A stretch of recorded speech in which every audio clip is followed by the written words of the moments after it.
আমি এটা প্রাউডলি বলি। এটাতে আমার কোনো মানে আছে না যে কোনো লজ্জা আমার নাই।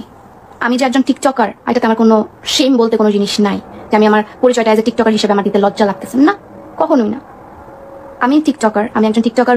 টিকটকার যেই মেয়েটা, এই অসভ্য, এই নির্লজ্জা, এই বেহায়া, সে যদি তোমার বউ হয়েই আসে, তারে যে তুমি কিনবা? কথা বলে না কেন? তারে দিয়ে তুমি কি পাইবা? পূজা, তার থেকে তুমি ভালোবাসা কেমনে পাইবা?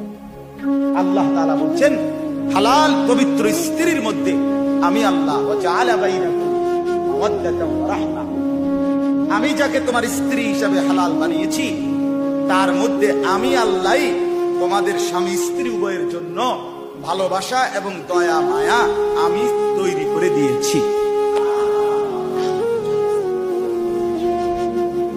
আমি দিয়েছি।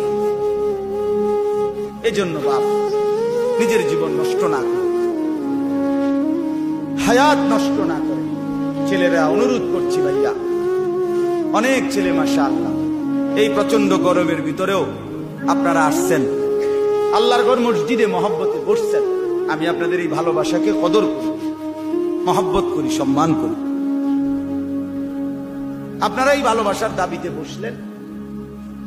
আপনাদের কাছে অনুরোধ, ছেলেরা তোমাদের কাছে অনুরোধ, হায়াতের কদর করো ভাইয়া, জিন্দেগি যেন নষ্ট না, আর কোনদিন রাত ফিরবে